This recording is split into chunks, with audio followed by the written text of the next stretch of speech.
Bem-vindos ao Pod.ot, o podcast que une branding, experiência e construção de negócios que realmente se elevam. E hoje eu recebo alguém que, sim, faz parte da minha vida pessoal, mas que principalmente faz parte da minha visão profissional. Uma pessoa que eu admiro como empreendedor e que representa para mim um dos exemplos mais sólidos de mentalidade, coragem e visão estratégica. Renan Giraldello é meu esposo, mas hoje aqui ele está na mesa como fundador. Alguém que começou do zero, vindo de um bairro periférico de São Paulo e construiu uma das maiores empresas do Brasil na área de legalização de empresas, formando uma equipe multidisciplinar que une advogados, contadores, engenheiros e arquitetos para ajudar as maiores empresas do país. Lidera mais de 60 colaboradores, possui representantes em todo o Brasil e tem uma clareza rara sobre risco e visão e cultura. E é exatamente isso que a gente vai conversar hoje aqui. Mentalidade, risco e visão. Como construir algo grande quando ninguém ainda acredita. Renan, meu amor, seja muito bem-vindo ao Pod.ot. Obrigado pelo convite. Tenho que, além de lisonjeado, tenho que falar que estou ansioso. É um peso enorme estar aqui nesse seu projeto. Então, enfim, estou feliz, mas não vai dar para esconder. Estou um pouco ansioso, mas vamos bater esse papo. Tenho certeza que vai sair muita coisa gostosa. Tá nervoso porque ser entrevistado pela mulher não é fácil. Não é fácil, sabe que eu sou meio offline, não sou das câmeras. Para mim é algo novo, onde eu estou também me arriscando. Mas você vai me ajudar. Sei que já tira isso de letra, conto com você. Então tá, vamos começar pelo começo. Você veio de uma realidade muito simples e hoje você conduz uma empresa grande, sólida e que sempre está em expansão, está ainda em expansão, né? E o que moldou essa sua mentalidade no início? Sendo franco, não ser mais pobre. É verdade, é mudar a realidade em que eu cresci, que eu vivi a minha infância, não tomar aquilo como verdade, sabe? Minha família, tanto parte de pai quanto parte de mãe, tem história muito bonita de superação. A família do meu pai é uma família nordestina. Minha avó saiu de Pau de Arara, de Alagoas, com 10 filhos no colo para tentar uma vida melhor em São Paulo. Por parte de mãe, são imigrantes italianos, mas também todos muito simples. E, enfim, tive uma infância muito simples, né? De muita limitação. E eu não queria que aquilo fosse verdade. Não queria que fosse sua realidade. Não queria que fosse minha realidade. Então, assim, acho que desde pequeno sempre quis mudar aquela situação. E eu acho que a partir daí que a coisa começou a de fato se transformar. Quando eu comecei a pensar e assumir que aquilo não era para mim. E qual foi a primeira crença que te moveu? Eu acho que de estudar. Meu pai e minha mãe, eles largaram os estudos muito jovens por conta da necessidade de trabalhar e depois foram pais. Não tão jovens assim, já tinham abandonado a escola, mas por necessidade de trabalhar. Não tinham formado nem no primeiro grau, mas falavam pra gente, sabe? Assim, vocês precisam ser diferentes, vocês precisam estudar. É estudar que vai ajudar vocês a alcançarem seus objetivos, a crescer na vida. Então, acho que isso que a gente recebeu dos nossos pais, tanto eu como meus irmãos, todos somos formados, né? Temos faculdade, enfim, MBA. Acho que isso também foi muito importante para que a gente vislumbrasse um outro cenário, sabe? Sim. Hoje em dia eu vejo que muitas pessoas estão perdendo um pouco acho que essa crença de que estudo é importante, né? E eu também venho dessa geração de que os pais passavam pra gente que estudo é muito importante e é o primeiro, né? Para depois você pensar no sucesso, no dinheiro, enfim. Porque hoje em dia as pessoas estão invertendo um pouco os valores, né? Primeiro pensam no dinheiro, depois elas pensam no que elas querem fazer. E aí eu penso que nada vai te dar dinheiro se você não fizer com prazer algo que você gosta. Acho que nada você consegue ter sucesso, independente de qual seja a profissão que você escolher. E você se preparar, né? Porque o se preparar para você ter algo, para você conquistar algo, é você buscar o imediato. Você buscar algo que vai vir na sua vida a médio e longo prazo. E as pessoas, a grande maioria, elas estão em busca do imediato. E aí você deixa de se planejar para o futuro e quando você menos percebe, aquele imediatismo começa a te consumir e você não evoluiu, você não saiu do lugar. Então acho que ter essa clareza, a gente ouviu tantas vezes, e eu acho que isso fez parte desse processo de a gente não aceitar aquela realidade e querer mudar. E qual foi a primeira grande decisão da sua vida que realmente mudou o jogo? Eu acho que desde sempre, mesmo quando a nossa visão era muito limitada, por ser de um bairro periférico e viver naquela realidade, ainda que eu não tivesse experimentado grandes coisas ainda, eu queria ser grande. Eu queria ser diferente. Eu queria ser... Naquela época nem falava líder, né? Naquela época era chefe. Eu queria ser chefe. Eu queria comandar. Sabe? Então eu sempre tive acho que esse ímpeto de não seguir a manada, de querer de fato comandar, de querer liderar. Eu acho que esse pensar grande, junto com essa premissa de que estudar seria fundamental para mudar a minha realidade de vida, eu acho que, e sem saber onde isso ia me levar, mas eu acho, hoje olhando para trás, eu percebo que isso foi fundamental para ter percorrido toda essa jornada. Com certeza foi, porque tá aí você com esse exemplo todo aqui para nos dar hoje. E uma frase que eu gosto muito e combina com esse momento, não é a estrutura que cria a mentalidade, é a mentalidade que cria a estrutura. E agora, vamos falar um pouco mais de como as grandes empresas nascem. E eu separei algumas perguntas. Empreender no Brasil não é uma coisa fácil, né? A gente vive riscos assim, diariamente. E na sua visão, qual é a diferença entre correr um risco inteligente e correr um risco irresponsável? Difícil essa pergunta. Risco é risco. Se não fosse risco, seria segurança. E é uma linha tênue, né? Porque quando você fala em tomar risco, você não tem certeza. Agora, o que pode diferenciar um risco consciente de um risco irresponsável, acho que são os fatores que te levam a tomar esse risco.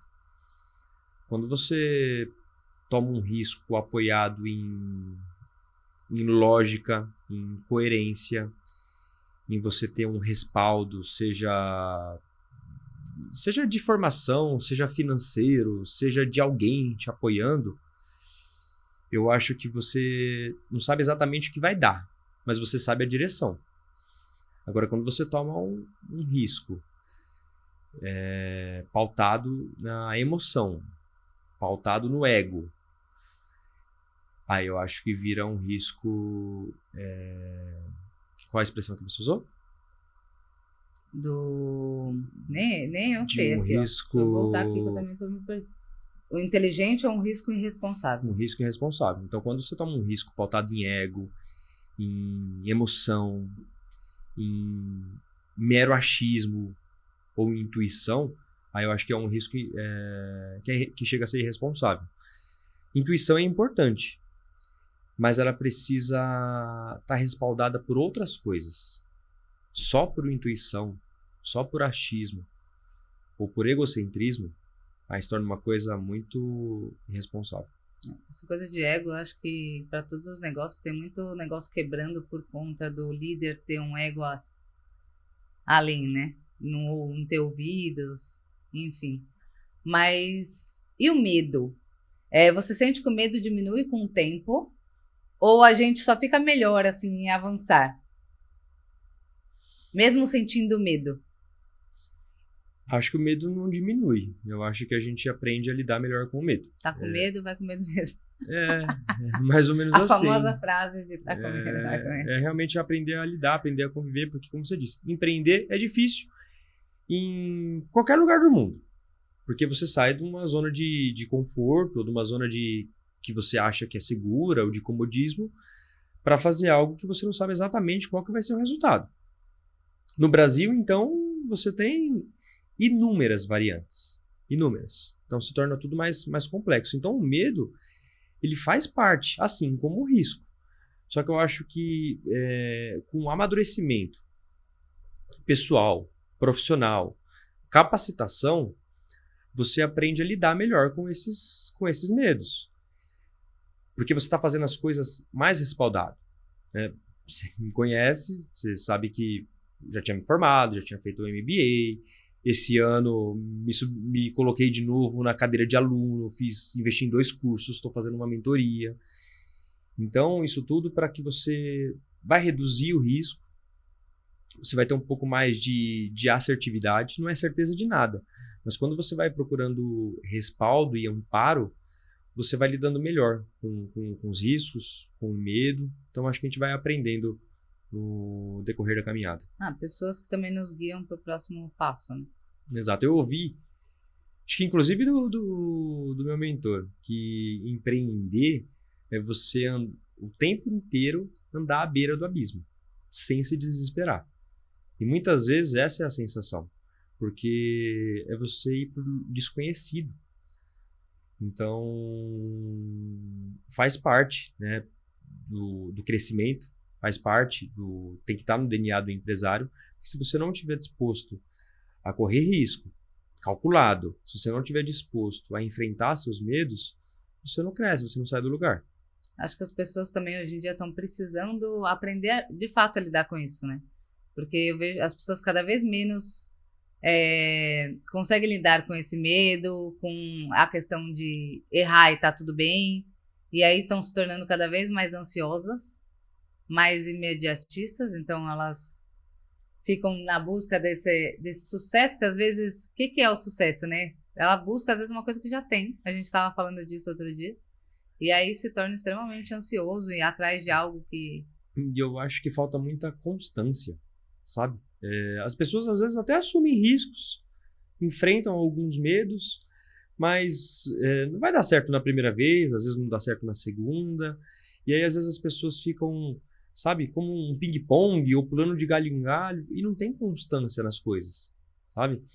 Então eu acho que o sucesso ele vem de continuidade, ele vem de constância, e isso de fato assim tem faltado, sabe, tanto na vida pessoal quanto na vida profissional das pessoas.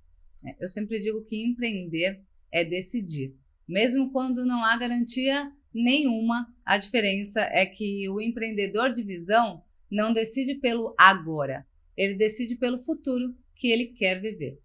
Isso é risco inteligente, alinhar a decisão com a visão, não com o medo, que é o que a gente está falando aqui.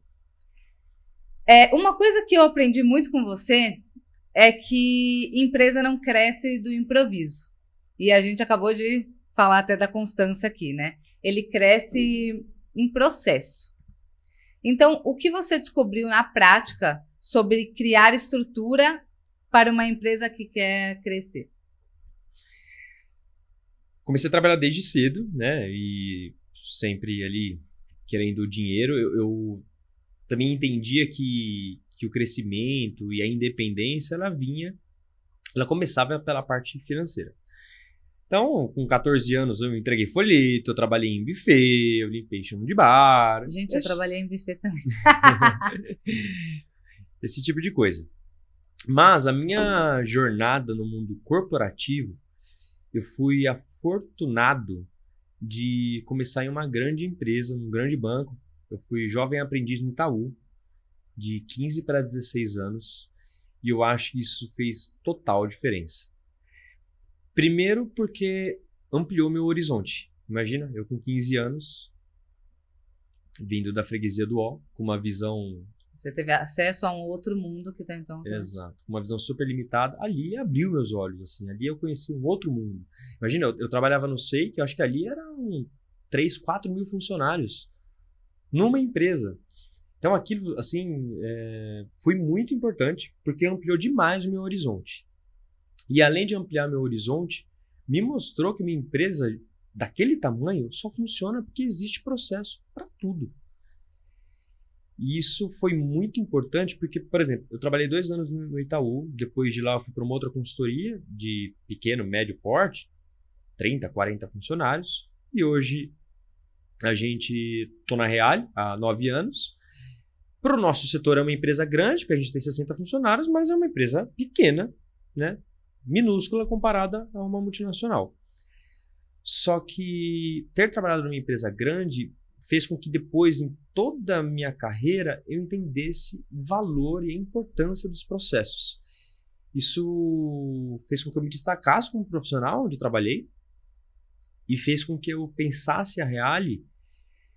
Gosto muito dessa parte estratégica, então fez com que eu pensasse a Reale desde o início como se ela já fosse grande. Então, em dado momento, assim, pode fazer isso na Reale? Quando a Reale tiver 100 pessoas, vai poder fazer? Você não vai poder fazer, a gente não pode fazer agora.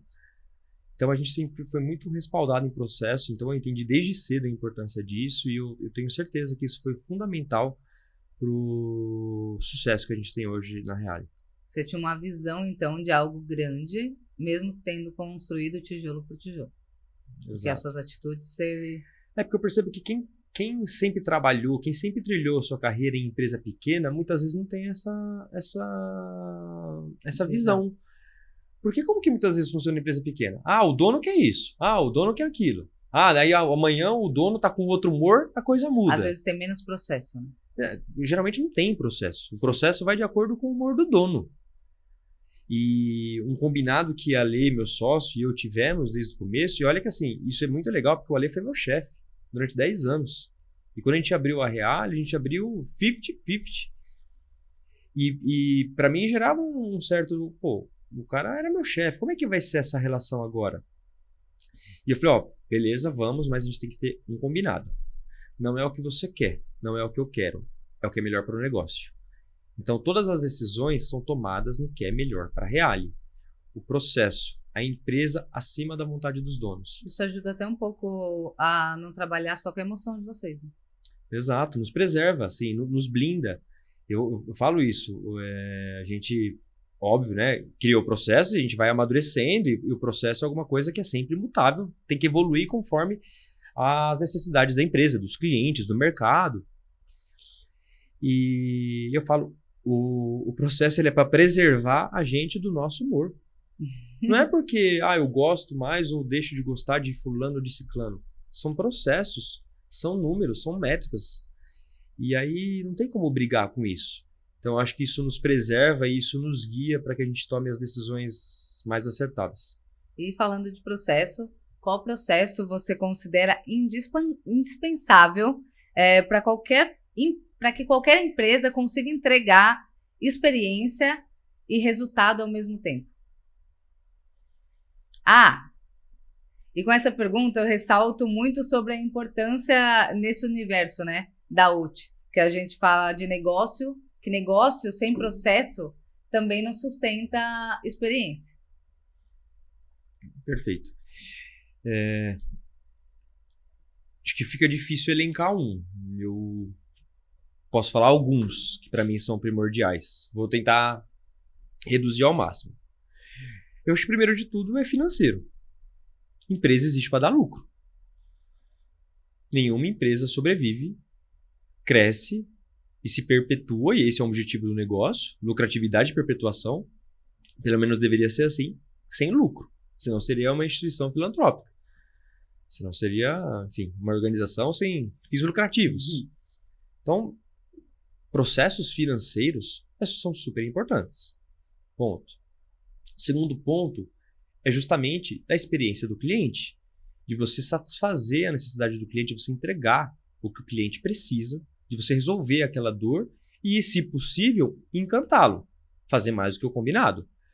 Cliente satisfeito, ele tem compra recorrente, cliente satisfeito, ele compra mais, cliente satisfeito, ele te indica. Então, processos que envolvem a satisfação do cliente também são indispensáveis para que qualquer negócio se perpetue. E para tentar não me estender tanto assim, fechando esse sei lá, como um terceiro alicerce, e não menos importante, mas são as pessoas. Você pode desenhar processo, mas são as pessoas que fazem o processo acontecer. É a cultura que faz o processo acontecer. As pessoas são a força motriz, o motor que impulsiona qualquer coisa acontecer, qualquer coisa crescer e, enfim, uma empresa prosperar. Então, eu fecharia, né, esse elo, essa questão dos processos em financeiro, em entrega, satisfação do cliente, que no fim é o propósito da empresa, e em pessoas, porque são eles que fazem tudo acontecer. É uma coisa que eu vejo também que faz parte também do mundo OT, que é, mesmo a gente focando no nicho de turismo, nós também focamos sobre negócios, e por isso que hoje estamos aqui, eu estou conversando com você, porque tudo que a gente está trazendo, acho que serve de uma maneira geral para negócios, né? E isso de experiência, achei interessante você falar sobre experiência, processo na experiência do cliente, você descobrir, e eu acho que isso também você vai refazendo e mudando com o tempo. Eu vejo que hoje você na Reale, em ouvir clientes, também acabou trazendo tá trazendo uma nova visão, né? Construindo coisas na empresa que trabalham justamente essa experiência do cliente, para ele ter, às vezes, um acesso mais fácil, ou para ele ser recebido de uma maneira que ele vai se tornar mais marcante a presença de vocês. Duas coisas assim que são marcantes, né? Uma, eu vou falar sobre o que você mencionou, mas você me conhece e você já deve estar cansada de me ouvir dizer isso. Mas sempre que a gente viaja, você me vê parado no aeroporto olhando aquilo e eu fico, assim, fascinado. Eu fico encantado. Porque, sei lá, um voo pousando e decolando a cada 60 segundos, 90 segundos. Como tudo funciona lá dentro. Milhares de malas, milhares de passageiros. E aí eu fico olhando aqui e falo, cara, o processo para que isso aqui aconteça é magnífico. O volume de coisas, de pessoas que são tratadas dentro de um aeroporto. E a coisa funciona. Mas ali a gente às vezes tem muito processo, mas falta um pouco de experiência. Sim, muitas empresas estão trazendo agora essa questão da experiência, perfeito, né? Mas ainda a gente tem um grande problema. Perfeito. O aeroporto eu não estou falando de experiência, estou falando de processo. Funciona muito bem porque existe processo e cada pessoa sabe o que tem que fazer. Porque se uma pessoa falhar, algo muito grave pode acontecer. Então, por isso que eu falei, não adianta o processo sem a cultura. A gente pode eventualmente não ter a melhor experiência como cliente dentro de um aeroporto, mas é inegável falar que a coisa funciona, que os índices de erro são baixos, mínimos. perto do volume. Exato. Então, falando de processo, aeroporto é uma coisa assim que me fascina, né? Toda vez eu fico pensando na mesma coisa e eu não me canso. Sobre a hospitalidade, a gente conversa, você sabe, a gente é muito preocupado com a satisfação do cliente, com o atendimento. E a gente sempre investe em educação na Reale. Seja em formação de graduação para os nossos colaboradores, seja em treinamentos específicos para aquilo que a gente está percebendo como necessidade. Para liderança, amadurecimento. E esse ano veio a questão de atendimento ao cliente.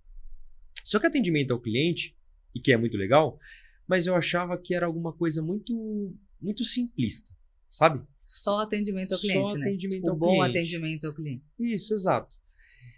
E eu falei, eu preciso ir uma camada mais profunda disso. E eu não sabia exatamente qual era o nome. E aí, conversando com você, conversei também com o meu amigo Alê Soteiro, chefe confeiteiro do Mocotó, um abraço, Alê. E ele falou, conversei com ele um pouco da nossa sociedade, ele falou, Renan, isso que você está falando se chama hospitalidade. Que é além do bom atendimento. Além do bom atendimento. E eu falei, é isso. Quando ele falou, eu falei, é exatamente isso. Que é aquele cuidado a mais, que faz com que você se sinta visto, que você se sinta especial e que você queira voltar ali, que não te abre espaço a querer visitar algo novo. Que você às vezes é tão bem acolhido, e aí é essa camada que a gente está tentando trazer para a Reale, uma camada mais profunda, e tô aprendendo muito com isso também, tá sendo muito legal. Não, isso tudo foi muito legal, porque serviu até para mim, todo esse momento e toda a construção, de dar aquele estalo e falar, putz, a gente fala a hospitalidade que nada mais é, ou melhor dizendo, muita gente fala como encantamento, né? Que a gente sempre trouxe, então eu na minha área de marketing sempre trouxe encantamento de cliente. E conversando com você e a gente falando até da hospitalidade e todo esse nicho que já fazia muito parte do meu mundo, que é esse nicho do turismo. E aí eu falei o estalo e a O teve muito dessa conversa que eu tive com o Renan. Vou te dar um exemplo. A gente nem conversou sobre isso. A gente foi para Cancún. Você gostou do hotel? Gostei. Eu gostei muito do hotel. A gente foi bem atendido? Bom, a gente foi muito bem atendido. Os restaurantes eram bons? Muito bons. Muito bons. Mas para mim faltou algo a mais. Para mim faltou um pouco de hospitalidade. Porque a experiência, de uma maneira geral, foi muito boa. Mas para mim faltou aquele algo a mais que não me limitaria de, numa próxima visita a Cancún, cogitar um outro hotel. Se a gente tivesse tido, não sei se é a sua percepção, tô falando a minha. Se a gente tivesse tido um pouco a mais, você fala, o que é um pouco a mais? Sei lá, vou dar alguns exemplos. A gente já foi em alguns lugares, você chega, tem uma garrafa de champanhe no quarto para você, tem uma carta escrita à mão, tem um chocolate, às vezes um chocolatezinho à noite no criado, né, no móvel do lado em vários hotéis, né? No móvel do lado da cama. Você perdeu seu brinco, era uma coisa que você gostava e que você falou para eles, pô, perdi, tô chateada, tal. Eles, ok, vamos procurar. Fizeram algo além, algo a mais? Não. Então, assim, um hotel maravilhoso, comida boa, atendimento bom, restaurante muito bons, mas faltou o toque a mais da hospitalidade. E esse toque a mais da hospitalidade, se eu fosse avaliar, eu avalio o hotel como de 9 a 10. Sim. Mas ele não me eliminaria a hipótese de, numa próxima visita a Cancún, eu experimentar um outro hotel. A gente falando aqui saiu totalmente do script, né, que tá aqui pra gente falar, mas eu achei muito interessante a gente trazer esse assunto, porque tem muito a ver com o universo aqui. E pensando sobre isso, que você tá me entrevistando praticamente agora. Realmente, é um hotel que eu voltaria. Não vou falar aqui agora o nome desse hotel, porque eu acho que não cabe isso. Mas é um hotel que eu acho que eu até voltaria nele, pensando na estrutura que ele tinha, nos restaurantes maravilhosos. E até do custo-benefício, talvez, não era um dos hotéis mais caros ali da região, né? Apesar de ser um hotel bom, a localização dele era muito boa, então acho que por esse ponto eu até voltaria. Mas pensando em experiência, teve alguns pontos que eu até trouxe conteúdo ali em alguns momentos que você tocou aqui falando sobre o chocolate. E hospitalidade é mais ou menos isso. Essa diferença, quando você chega num hotel e tá lá aquele bloquinho para você escrever e uma água, isso é um bom atendimento.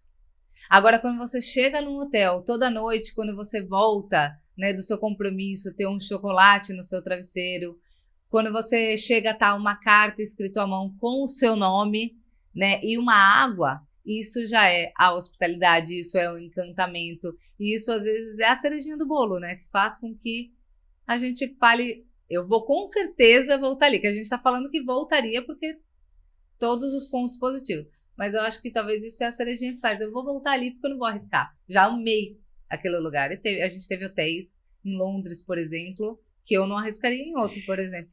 Eu posso mencionar mais uma coisa que eu consigo entender como que os hotéis ainda não mudaram isso. Geralmente, quando você chega num hotel, você tá exausto. Você fez uma viagem longa, ou de carro, ou de avião, escala, às vezes sem dormir, cheio de mala. E aí você muitas vezes perde 20, 30, 40, 50 minutos na recepção para fazer check-in de uma coisa que você já fez pela internet. você já reservou. Que poderia antecipar e que antecipam, mas que não funciona. Exato. E aí tem falta de processo. Você já cadastrou o cartão de crédito, você já pagou. Ah, sei lá, precisam confirmar a identidade. Eu não sei exatamente quais são os processos de segurança que tem também, mas você poderia, sei lá, primeiro ir para o seu quarto, fazendo a sequência, e alguém no seu quarto terminar o check-in com você no seu quarto. Existem várias... Acho que existem. Mas aí eu vou te trazer um detalhe muito legal que eu não vejo ter na grande maioria dos hotéis. Existem hotéis que têm isso, mas a grande maioria eu ainda sinto falta. E olha que a gente frequenta hotéis muito bons. A gente não recebe um formulário para contar um pouco de quem somos, o que a gente gosta. O que é importante pra gente, o que faz porque diferença. Porque isso faria diferença na hora da pessoa te atender. E quando a gente fala, a gente que já fez upgrade para suítes, ou você escolhe uma suíte especial naquele hotel, os hotéis deveriam mandar esse formulário. Um formulário simples, que você responderia algumas coisas que eles saberiam exatamente como te atender. E a grande maioria não faz isso. Então, e no treinamento até que a gente fez sobre hospitalidade, falava sobre você conhecer o seu cliente, você tentar se antecipar como se fosse no sentido de adivinhar uma necessidade que o cliente ainda não expressou. Eu acho que isso é legal, e se você conseguir fazer isso, vai ser, né, fenomenal. O cliente já não vai esperar. Só que é uma tarefa difícil. Você adivinhar algo que o cliente não expressou. E a chance de erro também é grande. Então, é o poder da pergunta. Pergunta. Olha, o que a gente poderia fazer para a sua experiência ser... Você sabe que eu gosto de doce. Um chocolatinho para mim do lado da cama, aquilo assim, para mim faria muita diferença. Sabe, a questão do seu brinco. Não foi, por exemplo, eles não terem encontrado, mas a maneira em que trataram. Que se importaram, sabe? Pô, também a gente ficou muito chateado para você. Será que a gente pode fazer alguma outra coisa? Eu não sei, sabe? Então, e aí essa, por exemplo, do check-in. Uma coisa burocrática, quando você já está cansado. A experiência do cliente já começa ali. Né? Enfim, eu não sou do ramo da hotelaria, não sou do ramo A gente acabou trazendo assunto pessoal, mas tem tudo a ver com o universo aqui. Exato. E acho que trouxemos, falando de processos, a gente não saiu desse script, e trouxemos nossa vida aqui e detalhes para esse nicho, né? Exato. Porque quem sabe aí quantos empreendedores aí, pequenas pousadas, porque também tem gente que fala muito, mas a minha empresa não é uma grande pousada ou de luxo. E eu acho que mesmo sendo barato, ainda precisa ter uma percepção de valor, né, dentro daquele momento. Dá para você trabalhar com essa experiência, talvez não tão... gourmetizada? Gourmetizada, que nem um hotel de luxo ou uma suíte especial, mas dá para você trabalhar, porque às vezes a gente não vê nem o básico sendo bem feito. Muitas vezes a gente não vê o básico sendo bem Exato. feito. E falando de processos, as pessoas não percebem processos, elas percebem quando eles faltam. Essa é a grande verdade da maioria dos negócios. Processo não é burocracia. Processo é o que permite crescer sem quebrar. E eu acho que essa frase fala um pouco de tudo que a gente está trazendo aqui. Agora vamos falar um pouco mais sobre a cultura, a raiz assim, da experiência. Uma empresa é feita de pessoas, mas ela é liderada por visão, né? E como você construiu a cultura na sua empresa? Processos são maravilhosos, mas quem faz os processos acontecerem são as pessoas. Então, talvez seja a parte mais importante. Na verdade, não, talvez não. É a parte mais importante do negócio. A cultura da Reale, acho que ela passou por algumas transformações no decorrer desses 9 anos, por uma questão de crescimento, de amadurecimento, até do Alê, eu, como sócios, como fundadores, como diretores do negócio.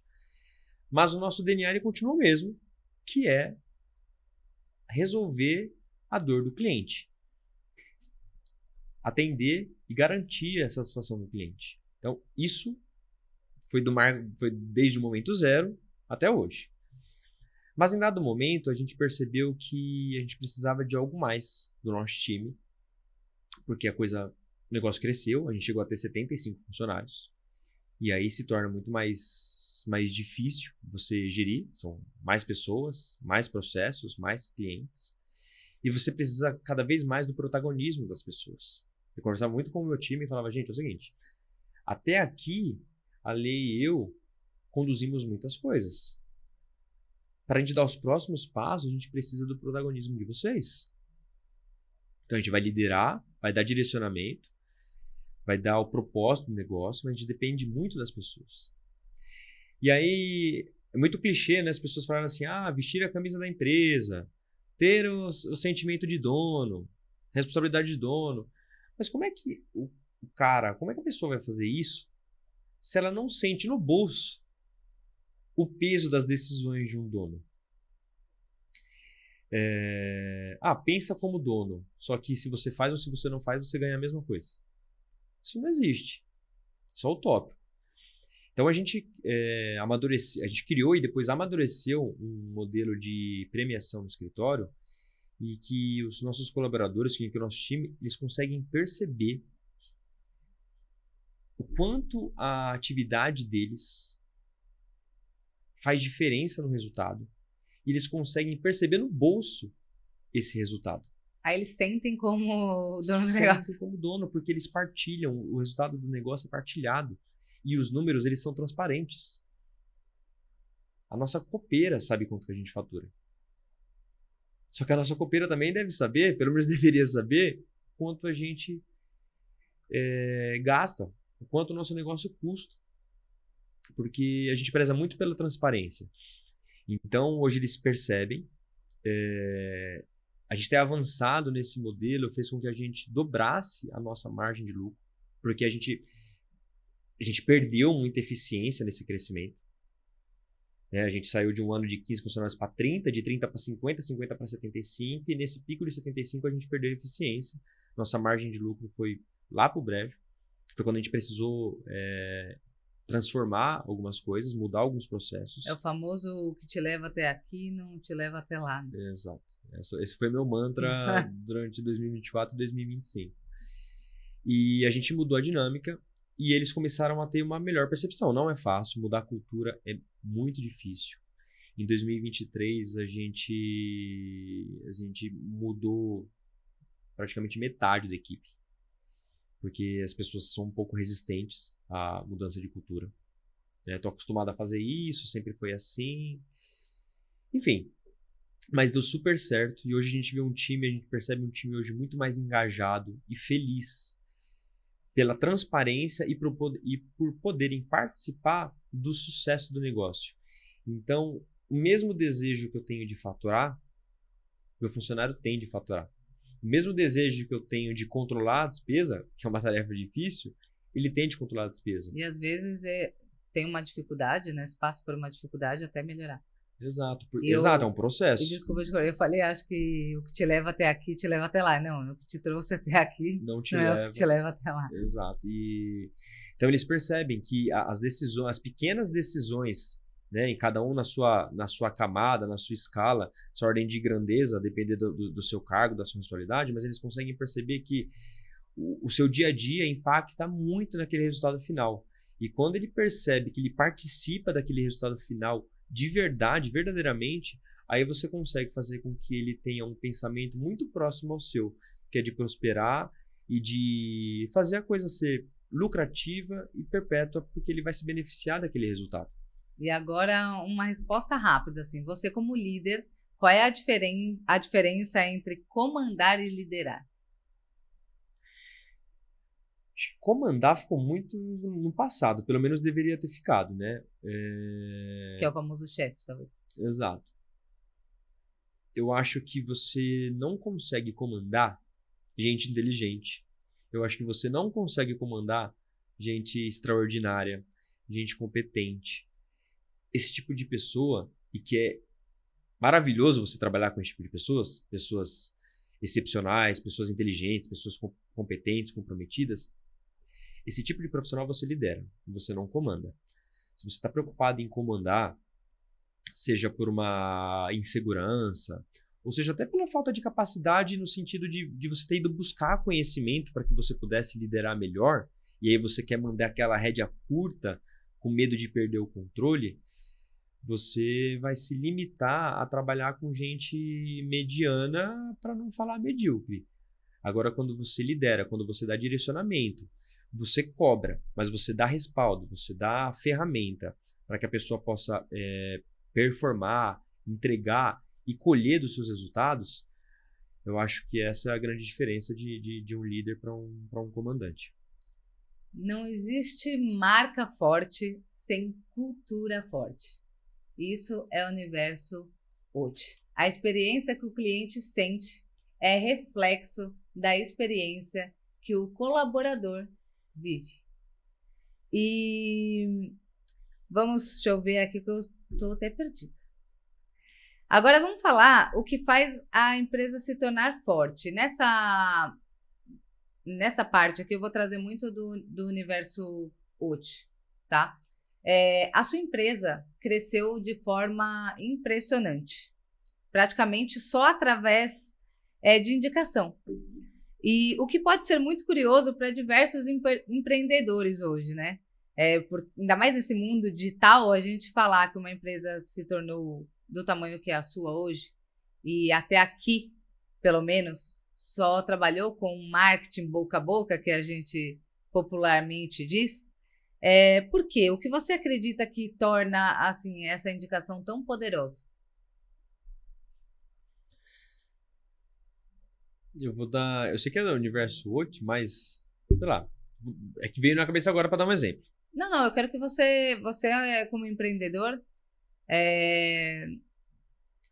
traz essa visão muito importante para mim. Eu acho que o mundo precisa também ouvir. A gente vive nesse mundo digital que é necessário, eu acho que precisa estar, mas a gente acaba, às vezes, se perdendo ou perdendo algumas coisas que eu acho que são muito importantes ainda manter. E o marketing boca a boca eu acho que nunca vai morrer. Eu acho muito importante. Você é uma pessoa muito legal para falar sobre isso. Tá com dor de dente.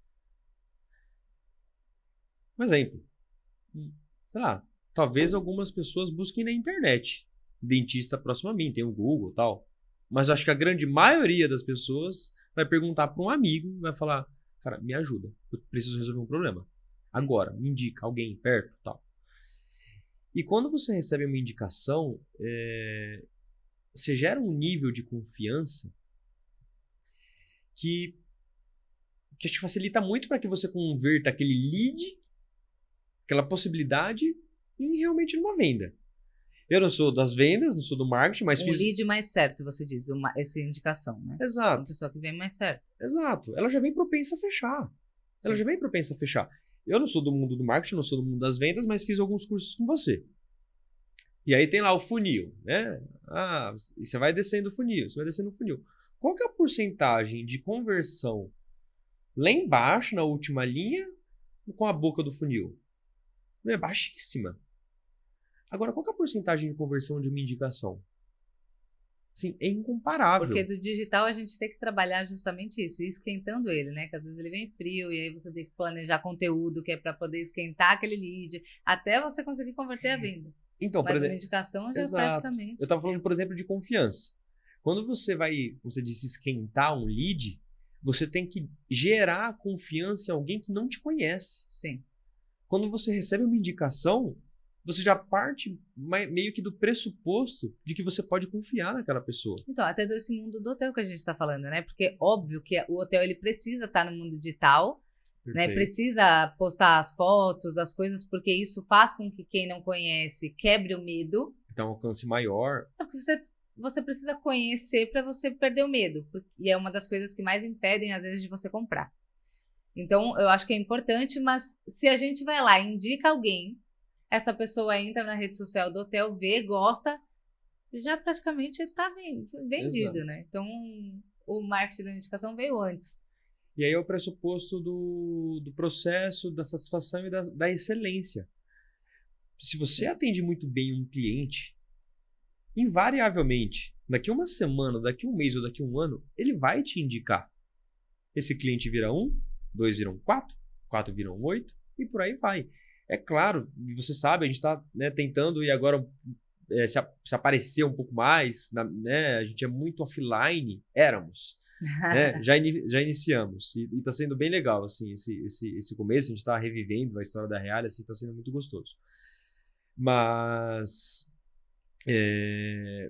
você se entregando com excelência, é inevitável que um crescimento aconteça. Porque os seus clientes vão te indicar. As pessoas perguntam, né, como referência. É claro que, por exemplo, no hotel, né, é um pouco diferente porque existem milhares de hotel. Não existem milhares de empresas paralegal no Brasil. Mas já existem centenas. Mas eu acho que a indicação tem um peso para ambos os lados. Né? Isso, exato. Tem um peso para ambos os lados. Então, assim, isso... Eu sempre acreditei no básico bem feito, no tijolinho por tijolinho, na constância. Não adianta você fazer o extraordinário hoje, e aí amanhã você tem 10 clientes e você deixou de entregar o extraordinário. Aí você deu um voo de galinha. E essa era uma outra premissa que eu tinha com a Lei quando a gente montou a Realia. Mas aí a gente entra na parte de fidelidade, talvez, né? Porque você conquistou o cliente, mas não fidelizou ele, então ele vai sair. Não, mas de preparo para você crescer. Nós, no primeiro ano de Realia, a gente falou não para uma empresa que até hoje a gente quer conquistar. Que é uma empresa gigante, é uma rede de drogaria com mais de 2.000. Mas por que você falou não? Porque a gente não tinha capacidade de entregar. Então, você foi, na verdade, verdadeiro com você mesmo. Você sabe mais do que eu. Quão custoso e quão difícil é você reverter uma experiência ruim? Sim. A gente preferiu, naquele momento, que o cliente não tivesse a experiência para que a gente... Que também poderia fazer o marketing boca a boca ao contrário. Exato. E aí aquele negócio que um detrator tem 10 vezes a força de um promotor. Sim. Então a gente preferiu falar não, porque a gente falou, eu não quero dar um voo de galinha. Não é uma corrida de 100 metros, é uma maratona. Então, enfim, é isso. Acho que você entregar... Isso é uma visão muito importante que você acabou de falar. Que é como você está trazendo aqui diversas vezes o seu olhar lá na frente, não o imediatismo, né? Em diversas atitudes que a gente está falando aqui. Exato, é constância, é um processo, é um amadurecimento. E é isso, eu acho que de novo, o online, o marketing digital é muito importante. A gente acho que até negligenciou isso durante muito tempo.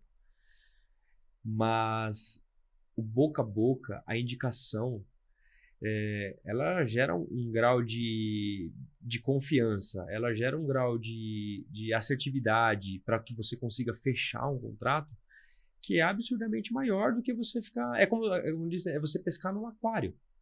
Sim. Diferente de você pescar no mar, sabe? Então, enfim, isso deu muito certo até aqui. E é o que a gente quer continuar fazendo. Essa continua sendo a nossa principal estratégia. E eu gosto muito porque é isso que me fez criar a UT.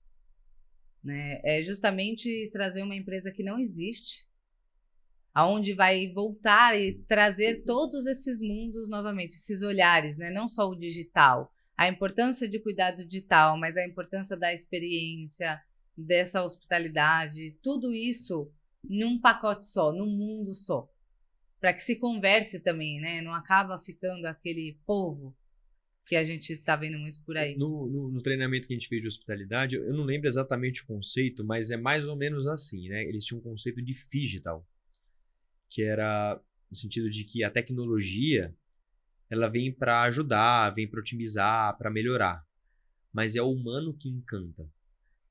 Então acho que a junção dessas duas coisas faz total diferença para o cliente ter uma experiência incrível e que qualquer negócio se destaque frente aos outros. Sim. E hoje todo mundo quer lead, tráfego, anúncio, mas você cresceu sem nada disso. E eu ia até agora te perguntar qual era o segredo por trás de um negócio que cresce pela reputação, mas eu acho que a gente respondeu já um pouco sobre... Falamos sobre isso aqui, né?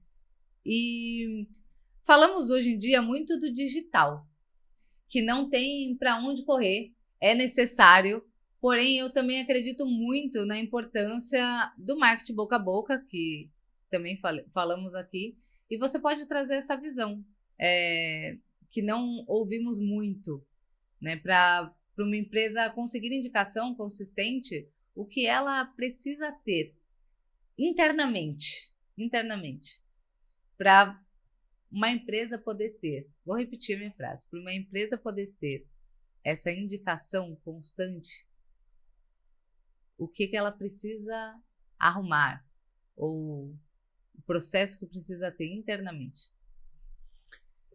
Precisa oferecer excelência. Você precisa resolver problema, seja qual for. Se você vende um produto ou um serviço, é para você solucionar o problema, a necessidade ou o desejo de alguém. Então você precisa resolver esse problema. Acho que esse é o básico. Quando você não entrega nem aquilo que se é esperado pelo seu produto, não há o que se falar de indicação. E a gente os negócios existem para resolver problemas, não é mesmo? Exato. Os produtos, enfim, ou é um Não, problema ou é um tudo. desejo. Produto ou serviço. Exato. Ou é um problema ou é um desejo. Primeiro, você tem que resolver, você tem que entregar aquilo pelo qual você está, né, você se propôs a fazer, ou você foi contratado para fazer, ou para entregar. Esse é o pressuposto.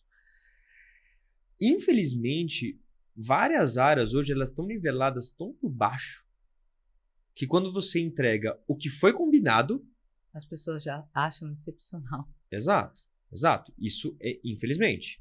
Mas, como está nivelado por baixo, então muitas vezes quando você entrega o que é combinado, quando você entrega o que o cliente espera e nada mais, só dali já nasce uma grande chance de você ser recomendado. Agora, quando você faz o algo a mais, quando você faz o extraordinário, quando você faz o excepcional, quando você entrega mais que o combinado, aí com certeza, fatalmente, o cliente ele vai te indicar. Seja espontaneamente, ou seja quando alguém perguntar para ele. O nosso mercado é um mercado no mundo corporativo que ele é um pouco pequeno. Então existem vários grupos de MBAs, grupos de legalização, grupos de jurídicos. E vira e mexe, alguém vai lá no grupo desse e pergunta, pô, tô precisando de uma coisa assim. E é muito legal você ver os nossos clientes indicando sem medo, sabe? Sem ressalva, porque você me conhece, sou chato. Então eu falo pra todo mundo, gente, para eu indicar alguém é muito difícil. Né? Você sabe, por exemplo, que na Reale não trabalha nenhum parente, não trabalha nenhum amigo, porque a coisa é estritamente profissional. Então, quando eu indico alguém é porque eu tenho certeza, tenho convicção de que aquela pessoa não vai desapontar. E eu acho que a maioria das pessoas são assim. E eu não peço para ninguém me indicar porque é meu amigo. Mas quando você indica é como se você estivesse dando um aval, sabe? Você estivesse assumindo uma corresponsabilidade. Não, pode ir lá. Exato. Se der errado, né? Porque é assim, né? Se dá certo, ninguém te agradece. Mas se dá errado, vão falar. E é muito gratificante a gente ver os nossos clientes assim, falando da Reale por aí. E é isso. A gente minimamente, no mínimo, eu entrego o que o cliente precisa, o que o cliente contratou. Esse é o mínimo e é inegociável.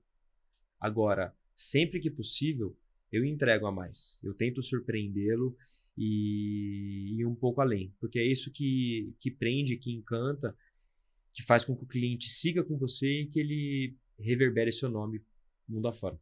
Eu não acompanhei a Reale no comecinho, mas acompanho ela já tem alguns anos com você.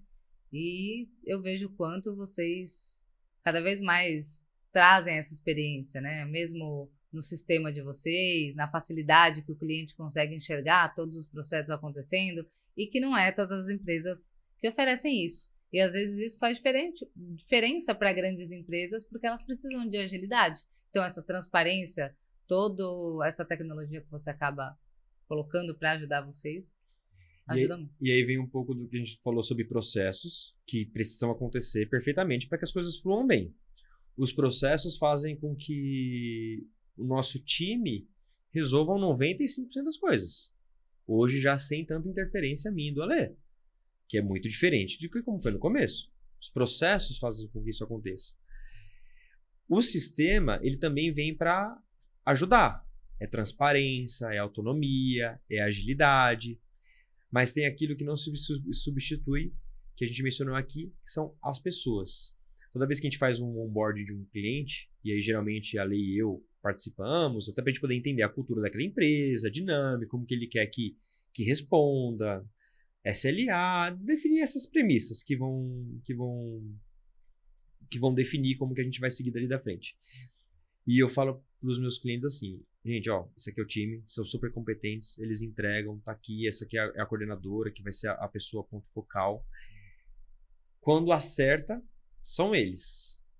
Agora, se você tiver alguma prioridade, alguma emergência, ou se alguma coisa der errado, um desses dois aqui, a Lê ou eu, que vai falar com você. Então, essa questão da pessoalidade e de você também saber se posicionar quando as coisas dão errado. Que invariavelmente vão dar errado. 99% das coisas vão dar certo. E como é que você se comporta naquele 1% que dá errado? Você se omite? Você se esconde? Você transfere a responsabilidade? Então, acho que isso também faz muita diferença e faz com que você, muitas vezes, saia grande, mesmo depois de um erro.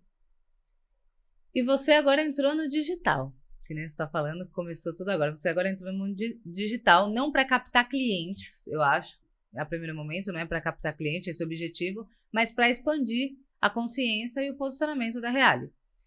Por que esse movimento agora? E o que mudou? O que fez com que você...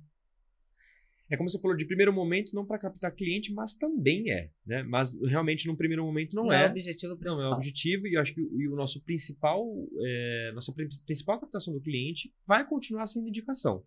Eu acredito piamente nisso.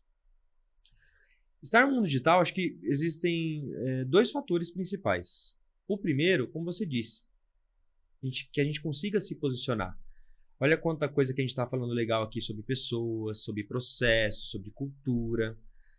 Mas quem dos meus clientes ouve sobre isso? E quem dos meus clientes, e quem que não são meus clientes, sabe desses valores, desses princípios que a gente tem na Reale?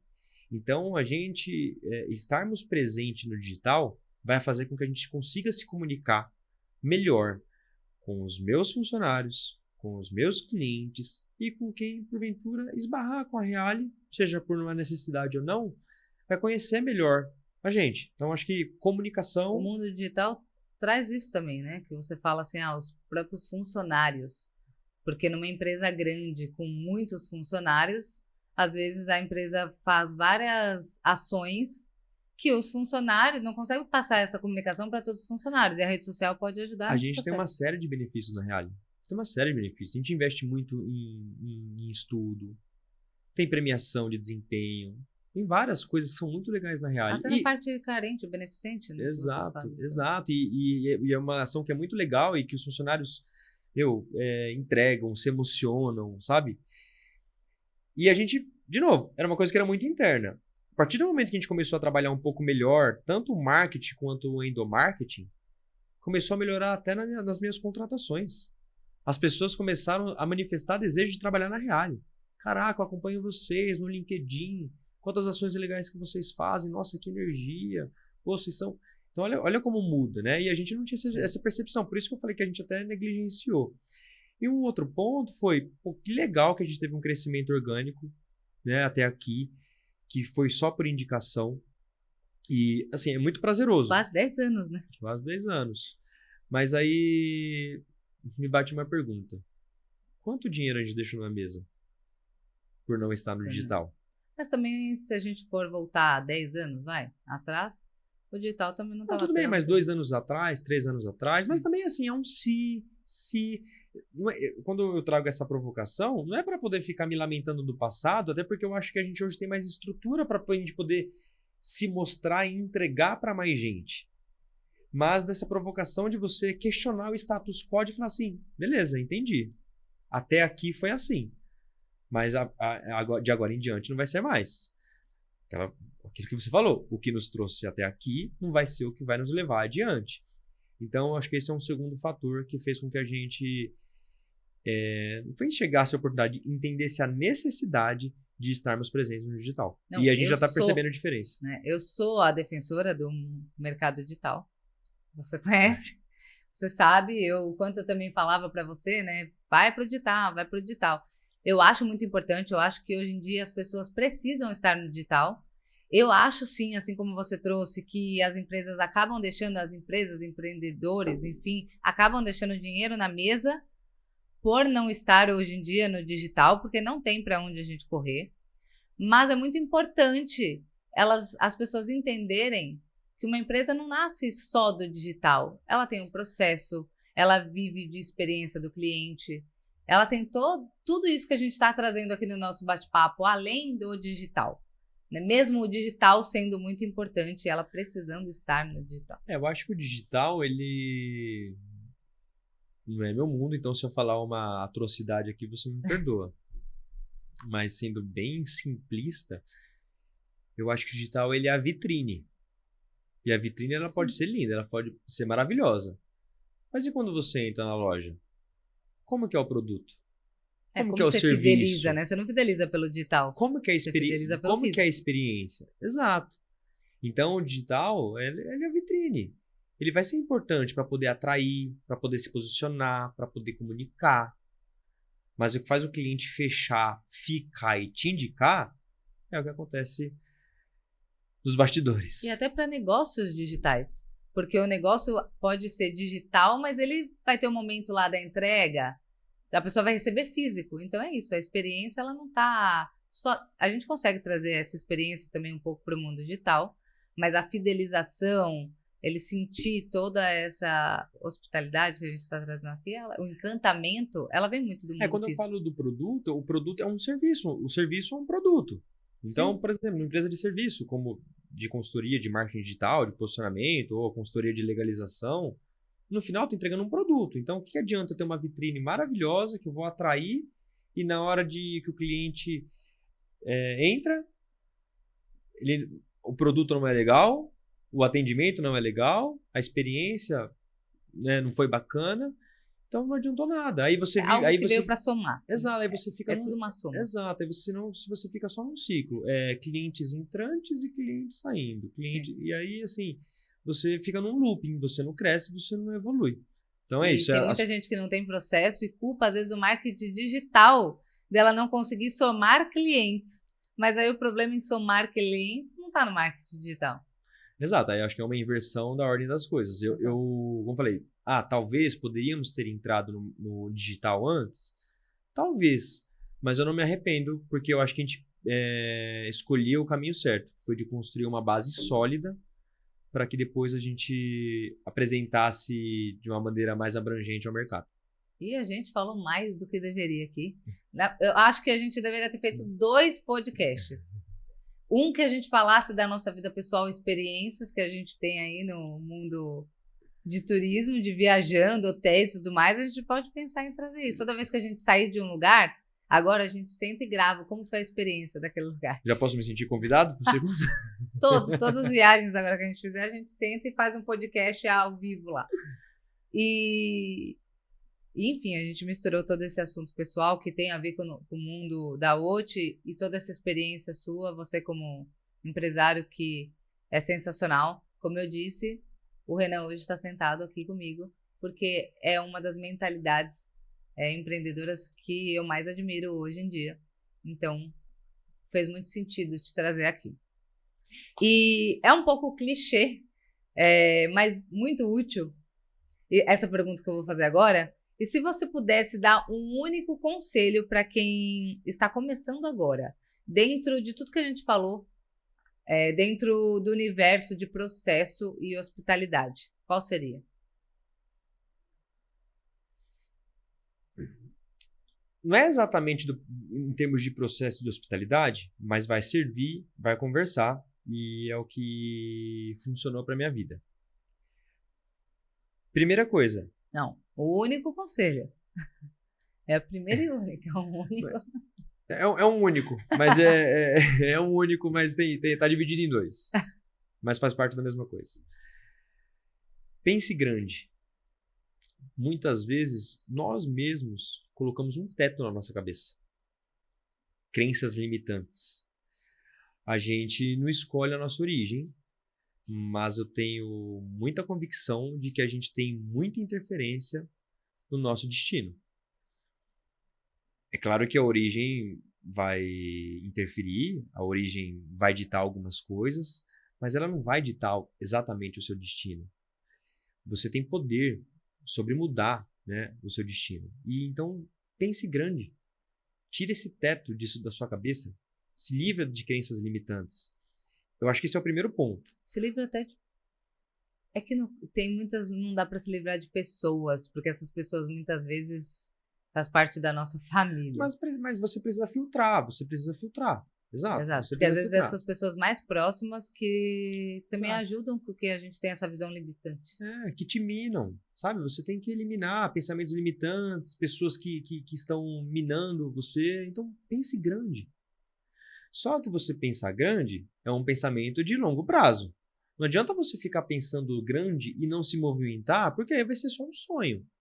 Então, pensei grande para 10 anos, para 20 anos. Tá bom, e para eu realizar isso daqui 10 anos, 20 anos, como eu tenho que estar o ano que vem? O que eu tenho que ter feito em 2 anos? O que eu já tenho que ter construído em 5 anos? A nossa vida não é uma ciência exata. A gente faz planos. Mas você consegue desenhar hoje o que você quer para o ano que vem, por exemplo. Exato, e a gente muitas vezes a gente faz planos e a nossa vida muda, acontecem coisas que interferem e que essas interferências elas podem retardar o processo, sim, às vezes mudar a direção, mas às vezes pode acelerar o processo. Só que se você não tiver um plano muito bem, se você não pensar grande e não tiver um plano bem desenhado para você seguir, você fica... É como se você vivesse no inconsciente, sabe? As pessoas, assim, elas trabalham, elas às vezes se dedicam, elas até estudam, mas muitas vezes sem um propósito, sem um objetivo de pequeno, médio e longo prazo. Então, acho que esse é o meu conselho, isso que eu fiz até aqui, e é isso que me traz resultado na minha vida pessoal, na minha vida profissional. Então é isso, amor. Muito obrigada por aceitar participar desse projeto. Eu espero estar com você muitos anos e ver cada vez mais o seu crescimento. O Renan é um empreendedor, um empresário que, como eu disse no começo, admiro muito e por isso eu achei que fez todo sentido trazer você aqui. Obrigada. Obrigado, meu amor. Também te admiro. Estou muito feliz de estar aqui, de participar desse novo projeto.